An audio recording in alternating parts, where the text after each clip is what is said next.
कुछ करोगे क्या? सच में वो लड़की तुम्हारी लॉयल है या सच में कभी छोड़कर नहीं जाएगी? क्या सच में तुम्हारा कभी ऐसा तो नहीं करेगी यार डाइवोर्स करा पूरा घर उठा के लेकर भाग गई? ये भी नहीं होना चाहिए। जब एलिमिनी जैसी अवस्था हो, जब लड़की को छोड़ जाने की भी गंभीरता समझ में ना आ रही हो, तब दहेज लेना बहुत ज्यादा जरूरी है। और सामाजिक दृष्टि से देखा जाए कि एक लड़का दहेज नहीं ले रहा है, इसका मतलब कुछ तो खोट है इसके अंदर। तो मैं तो ये कहता हूँ कि आपको ये पर्टिकुलर बात उठानी चाहिए कि alimony is okay for the girls, then this particular जो दहेज है that is also being allowed for the boys. देखिए दहेज नाम की कोई चीज ही नहीं होती। दहेज क्या होता है? एक लड़की अब तुम्हारे घर पर आ रही है, रहने के लिए आ रही है, कम से कम गाड़ी गड्ढा कुछ तो लेके खाली हाथ लाते चली आओगी क्या?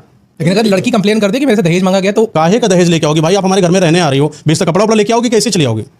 कपड़ा लेके आओगी, गाड़ी लेके आओगी, थोड़ा घर वर लेके आओगी। कल तुम हमारे घर पे हो, हम तुम्हारे घर पर हैं, ये तो अच्छा रिश्ता बना के रखो ना। एक तुम्हारे घर पर रह लें, कभी हम तुम्हारे घर पर रह लें।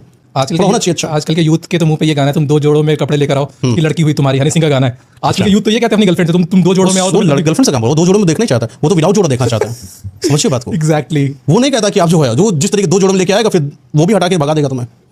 यूज एंड थ्रो वाला सीन। हनी सिंह का तो कॉन्सेप्ट है आप दो जोड़ों में लड़की भेजो, लड़की हुई हमारी। लड़की का लड़की तो हो गई उसकी, उसने कब लड़की के लिए मना किया? लेकिन क्या उसने बोला कि कमिटमेंट फॉर द पूरी लाइफ? नहीं।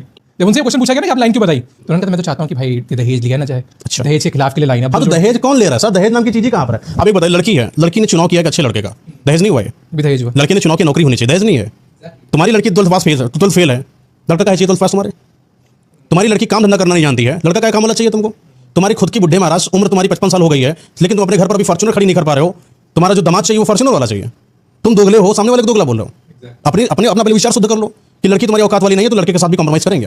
तब कॉम्प्रोमाइज होता नहीं है तुमसे। और फिर वो लोग लड़के ने दहेज मांग दिया, दहेज नहीं मांग दिया, उसने सेटलमेंट मांगा कि साहब तुम्हारी लड़की गरीब थी, ये लो मैंने डेंट पेंट कर दिया। सेकंड हैंड गाड़ी लेके आते हैं, एक सेटलमेंट माइंड होता है कि नहीं होता है? या थोड़ी खराब हो रहा है इसको डेंट पेंट करा लेंगे। तो वही है कि आपकी लड़की में दम नहीं है, थोड़ा सा पैसा तो डेंट पेंट करा लेंगे। ये सीन है इसका। दहेज वो कुछ दहेज नहीं है, आपकी कमियों को छुपाने के लिए जो बनाएगा वो दहेज है। एक लड़की पावरफुल IAS PCS की लड़की है, ठीक है ना, एक मंत्रियों की लड़की है, वो खुद एक एबल्ड है, जो फॉरेन वगैरह जाती है, वो काहे दहेज देगी? एग्जैक्टली। वो खुद पैसा कमा रही है। एक कमाऊ लड़की खुद दहेज देने की नीड क्या है? जब तुम्हारे अंदर एबिलिटी नहीं थी, तुम बाहर किसी से बात नहीं कर पा रही थी, तुम शर्मा जा रही थी, तुम्हारे अंदर हया थी, तुम बच्ची थी, तुम बउआ थी, तो बात तुमको देगा ना। तुमको कुछ तो तुम्हारी कमी छुपाने के लिए गाड़ी दे देगा, बंगला दे देगा, और देना भी चाहिए। तुम्हारी कमजोरी, तुम्हारा वो कूड़ा मैं घर पे लेके आ रहा हूं और तुम मुझे कुछ नहीं दोगे, नहीं हो सकता। आपने रियल मैथमेटिक्स की बात करी है सर। आप बस इस पॉडकास्ट को इन तरफ लेके चलते हैं, और सब जो क्वेश्चंस हैं हम नेक्स्ट पॉडकास्ट में डिस्कस करेंगे about the breakups, loves and other things. What is your final message to the boys और गर्ल्स जो ब्रेकअप से जूझ रहे हैं या जिनका ब्रेकअप्स होने के कगार पर है, डर रहे हैं? What is your final statement to the boys? अगर अभी आपका ब्रेकअप नहीं हुआ है, पहली बात तो इस चीज को समझो कि ब्रेकअप और किसी इंसान को छोड़ जाना कोई बड़ी बात नहीं है। कल तुम्हें छोड़ सकती है या कोई इंसान तुम्हें छोड़ सकता है, इसके लिए अपने आपको प्रिपेयर रखो। एक इंसान के अंदर इतनी ताकत जरूर होनी चाहिए कि कोई इंसान कभी भी खटक के गिर सकता है। इंसान जाने की क्षमता और उसको छोड़ देने की क्षमता तुम्हारे अंदर पहले होनी चाहिए कि कल को तुम्हारे अंदर डिप्रेशन पैदा ना हो।